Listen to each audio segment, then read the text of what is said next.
अस्सलाम वालेकुम, कैसे हैं आप लोग? ठीक हैं। माइनर एक्ट्स का जो लास्ट पार्ट है वो है स्टैम्प एक्ट 1899 और इसका जो पहला टॉपिक है हम कवर करने जा रहे हैं। इसके भी हम 4 से 5 अहम टॉपिक कवर करेंगे जो बार बार एग्ज़ाम के अंदर आते हैं और उसके बाद अल्लाह के फ़ज़ल से हमारा जो वो पार्ट 5 है वो कंप्लीट हो जाएगा।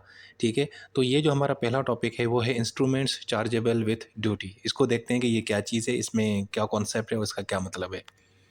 सबसे पहले तो देखेंगे, एक कानून है स्टैम्प एक्ट 1899। ये पाकिस्तान में एक कानून बनाया गया है और इस कानून का मकसद सिर्फ ये है कि जो अदालत के अंदर हम डॉक्यूमेंट्स प्रोवाइड करते हैं ना, वो लीगल डॉक्यूमेंट्स कहलाते हैं।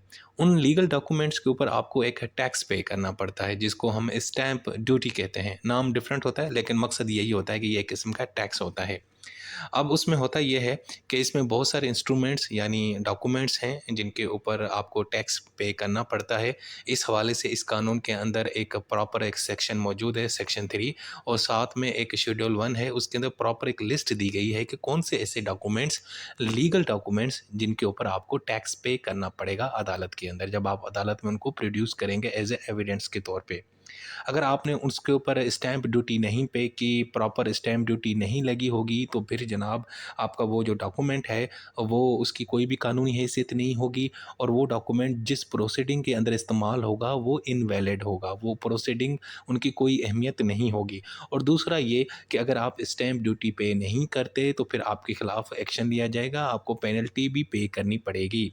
सिंपल ये है, स्टैम्प एक्ट 1899 इसका मकसद सिर्फ एक ही है, जो डॉक्यूमेंट या कागज़ात जो लीगल होते हैं, जो हम अदालत में प्रोसीडिंग के दौरान पेश करते हैं एज एविडेंस के तौर पे या किसी भी सूरत में, हम उनके ऊपर एक टैक्स पे करते हैं। उस टैक्स को हम कहते हैं स्टैम्प ड्यूटी।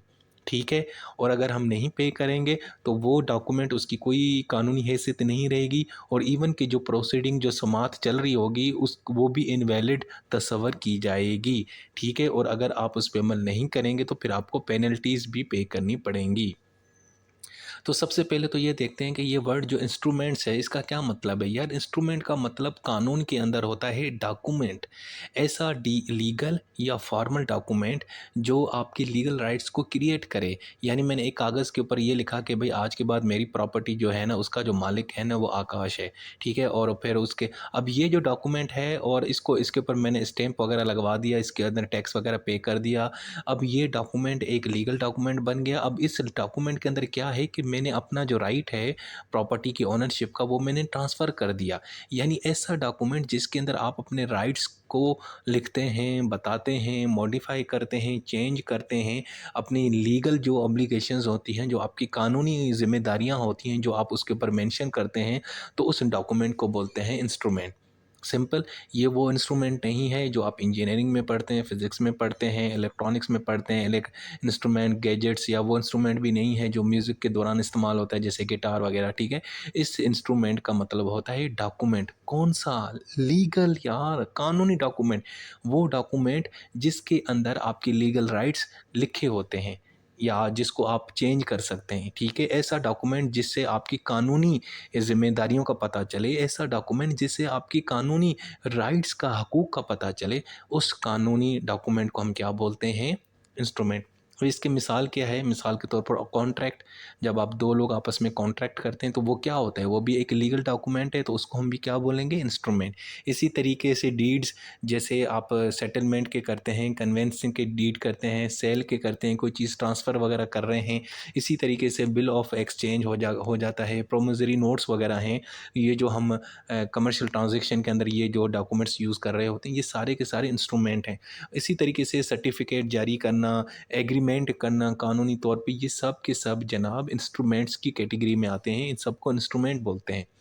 बस आपने ये बात रखनी है, ऐसा कोई भी डॉक्यूमेंट जो कानूनी तौर पे आपके राइट्स को मेंशन करे और जो फॉर्मल हो उस डॉक्यूमेंट को, जिसको हम अदालत में पेश कर सकें, जिसको हम अदालत में जज के सामने दे सकें और जज उसको कबूल करे, उस कागज़ को, उस डॉक्यूमेंट को क्या कहते हैं?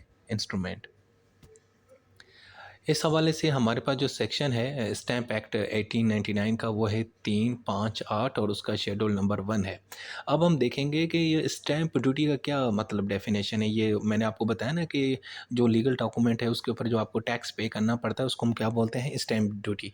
ये एक किस्म का टैक्स है और ये टैक्स कहाँ पे जाता है, हुकूमत के ख़जाने में जाता है। हुकूमत यहाँ से माल बनाती है, फिर लूटते भी हैं, फिर उड़ाते भी हैं।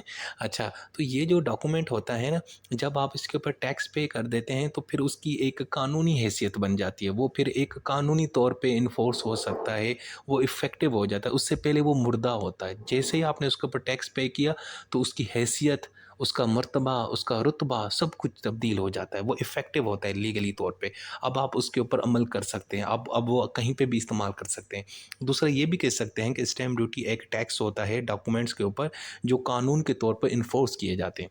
यानी मैंने प्रॉपर्टी आकाश को भेजी, ठीक है, ट्रांसफ़र कर दी, मैंने कागज़ में लिख दिया। जब मैंने उसके ऊपर स्टैम्प पर ड्यूटी लगवा दी, मैंने उसका जो टैक्स पे कर दिया, तो अब वो कागज़ जो है ना भाई ज़िंदा हो गया। अब वो उसके ऊपर अमल करना ज़रूरी है। यानी इसका मतलब है कि फिर मेरी प्रॉपर्टी आकाश को दी ही जाएगी, लाज़मी दी जाएगी, क्योंकि उस कागज़ के ऊपर लिखा हुआ है और वो कागज़ क्या है, लीगल डॉक्यूमेंट है और सबसे बढ़ के उसके ऊपर मैंने टैक्स भी पे कर दिया है। गुड हो गया। अच्छा जी, अब इसका मकसद क्या है इस कानून का? यार इस कानून का सिंपल सबसे पहले माल बनाना, रेवेन्यू जनरेट करना। माल ये नेगेटिव वर्ड है, लेकिन वैसे हुकूमत जो है, सरकार, वो रेवेन्यू जनरेट करती है जब आप टैक्स पे करते हैं लीगल डॉक्यूमेंट्स के ऊपर। दूसरा ये है कि उससे जो आपका डॉक्यूमेंट है ना यार, स्टैम्प्स है, वो एक लीगल बन जाते हैं, कानूनी उसकी हैसियत बन जाती है।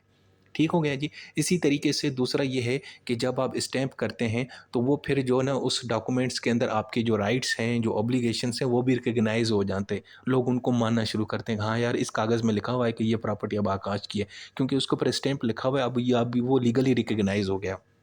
इसी तरीके से ये है कि अगर आप जनाब स्टैम्प ड्यूटी नहीं पे करते किसी भी लीगल डॉक्यूमेंट के ऊपर, तो फिर आपको पेनल्टी पे करनी पड़ती है। तो इसीलिए लोगों को इनकरेज किया जाता है, अवेयरनेस दी जाती है कि यार अपने लीगल डॉक्यूमेंट को प्रॉपर स्टैम्प किया करो, ताकि आपकी जो है ना वो लीगल राइट्स भी पता चलें, वो लीगली इन्फोर्स हो जाए और हुकूमत का रेवेन्यू भी जनरेट हो।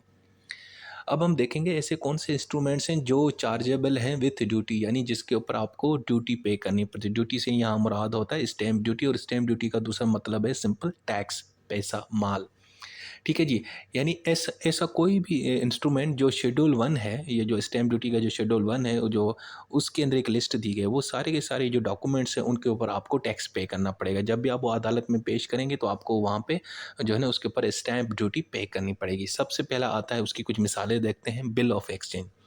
यानी बिल ऑफ एक्सचेंज का आपको पता है क्या होता है? ये एक फाइनेंशियल डॉक्यूमेंट होता है जो कमर्शियल ट्रांजैक्शन में इस्तेमाल होता है। बिल ऑफ एक्सचेंज का मतलब ये होता है कि 3 लोग होते हैं कि मैं अपनी प्रॉपर्टी, मैं एक डॉक्यूमेंट लिखता हूँ, मैं ऑर्डर देता हूँ और उस ऑर्डर में मैं लिखता हूँ कि यार मैं जो है ना आकाश को कहता हूँ कि आकाश भाई, ये मैं आपको ऑर्डर दे रहा हूँ कि फ़लाँ जो पैसे हैं या फ़लाँ जो प्रॉपर्टी है, आपने जनाब अरसलान को देना है।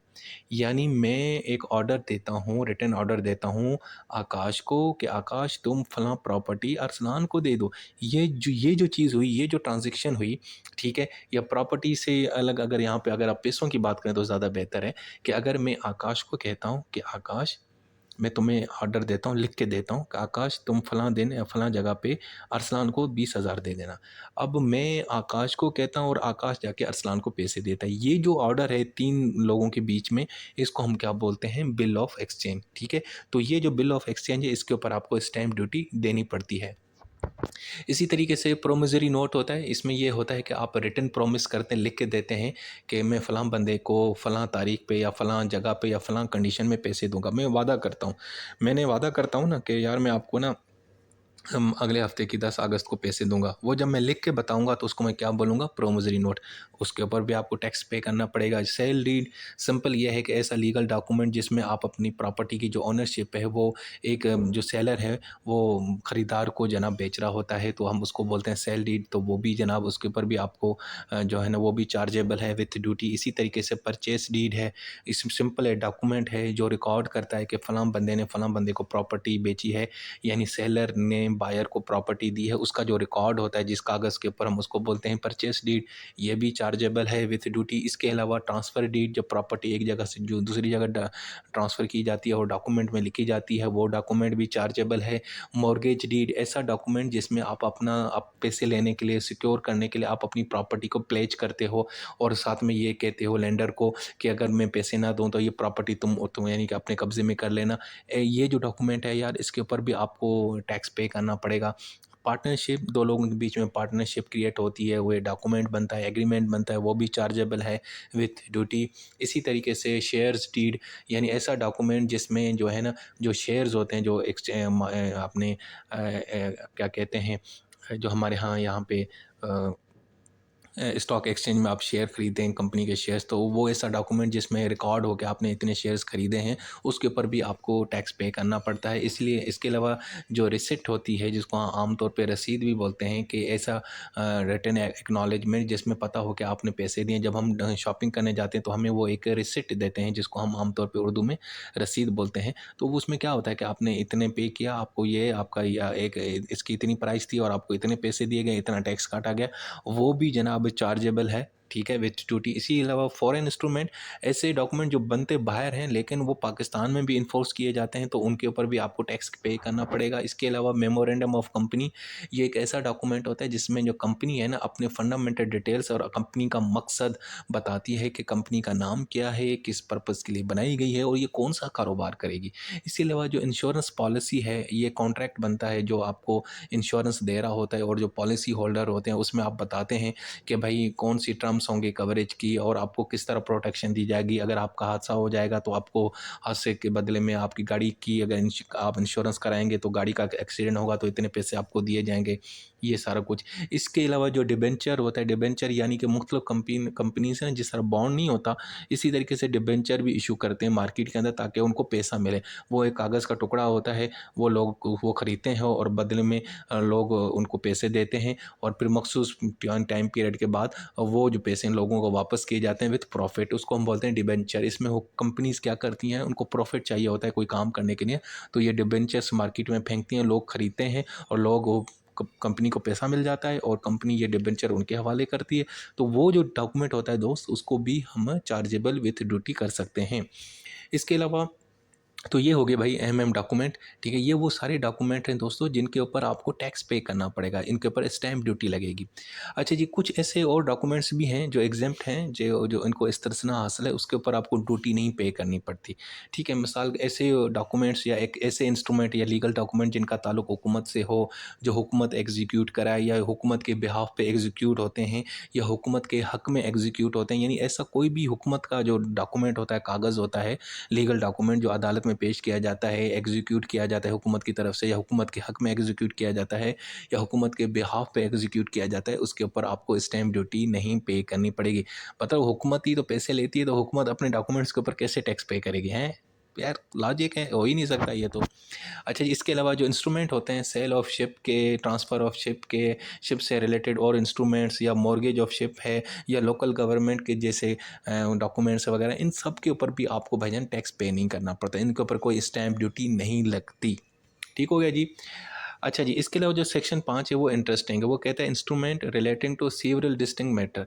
अब मैं इसका आपको एक एग्जांपल देता हूँ कि यार एक सिंगल डॉक्यूमेंट है, उसमें ना जनाब 3 चीज़ें हैं, यानी सेल ऑफ प्रॉपर्टी का भी ज़िक्र है, मॉर्गेज एग्रीमेंट का भी ज़िक्र है और पार्टनरशिप एग्रीमेंट का भी ज़िक्र है। अब है एक इंस्ट्रूमेंट, लेकिन उसके अंदर मामलात यानी जो लीगल राइट्स हैं बहुत सारे हैं, तो अब उसको उसमें आपको कितनी फ़ी पे करनी पड़ेगी, उसके ऊपर कितना स्टैम्प देना पड़ेगा। मैं मिसाल लेते हैं कि अब एक डॉक्यूमेंट है, उसमें सेल ऑफ प्रॉपर्टी का भी ज़िक्र है, मॉर्गेज का भी ज़िक्र है, पार्टनरशिप का एग्रीमेंट, तो अब उसके ऊपर अलग-अलग पहले आप बताएँ कितना बनेगा। सेल ऑफ प्रॉपर्टी का कितना ड्यूटी देनी पड़ेगी, हम मिसाल लेते हैं, फ़र्ज़ करते हैं ₹500, मॉर्गेज एग्रीमेंट में कितनी देनी पड़ेगी ₹300 और पार्टनरशिप पे कितनी देनी पड़ेगी 200। अब है डॉक्यूमेंट एक है, कागज़ एक है, लेकिन इसमें ये 3 चीज़ें घुसी हुई हैं, तो हर चीज़ की अलग-अलग जो टैक्स है वो कितना बढ़ेगा वो मैंने आपको बता दिया। 500, 300 और 200। अब क्या करना है, इनको आपने आपस में इनकी कैलकुलेशन कर करनी है, इनको आपने प्लस करना है। जब प्लस करेंगे तो कितनी टोटल ड्यूटी बनेगी? 1000। इसका मतलब है कि वो डॉक्यूमेंट जिसके अंदर जितने भी ये मामला थे, जो इश्यूज़ थे रजिस्टरिंग, उन सबको ऐड करके टोटल आपको कितनी जनाब स्टैम्प ड्यूटी पे करनी पड़ेगी, टैक्स करना पड़ेगा, वो करना पड़ेगा 1000 रुपये। ठीक है ना? ये इस तरह होता है। तो ये जो सेक्शन 5 है वो ये कहता है कि अगर एक सिंगल डॉक्यूमेंट है और उसमें बहुत सारी चीज़ें कवर हैं, यानी एक डॉक्यूमेंट है वो एट अ टाइम मॉर्गेज की भी बात करता है, एट अ टाइम पार्टनरशिप की भी बात करता है, एट अ टाइम वो सेल की भी बात करता है, तो आपने अलग अलग सबका काउंट करके फिर प्लस करके टोटल जो है ना वो आपको स्टैम्प ड्यूटी पे करनी पड़ेगी। यानी stamp duty is calculated by adding up the duties for each individual issue as if they were separate documents. यानी मिसाल के तौर पर जो मॉर्गेज का डॉक्यूमेंट है उसकी फ़ी है 200 रुपये, मिसाल है, और सेल की है तो 400, और किसी और की है 500। वैसे आप अलग अलग पे करते हैं ना, लेकिन अगर एक ही डॉक्यूमेंट में ये तीनों चीज़ें हों तो फिर क्या करें, तो उन सबको आपने ऐड करना है। इस तरह ऐड करने से टोटल आपको जो है ना वो स्टैम्प ड्यूटी देनी पड़ेगी। सो दोस्तों, ये था हमारा टॉपिक। इस टॉपिक के अंदर मैंने आपको जो पहला टॉपिक है वो कवर करवा लिया है स्टैम्प एक्ट का, और ये बहुत ही मशहूर टॉपिक है, इजी टॉपिक है कि ऐसे कौन से इंस्ट्रूमेंट्स हैं, ऐसे कौन से डॉक्यूमेंट हैं जिनके ऊपर आपको ड्यूटी पे करनी पड़ती है, जो चार्जेबल हैं विथ ड्यूटी। ड्यूटी से मुराद यहाँ पे स्टैम्प ड्यूटी, स्टैम्प ड्यूटी का दूसरा मतलब टैक्स या पैसे। अपना बहुत सारा ख्याल रखें यार, गला खुश्क हो गया, पानी पीना चाहिए। ठीक है जी, अल्लाह हाफिज़।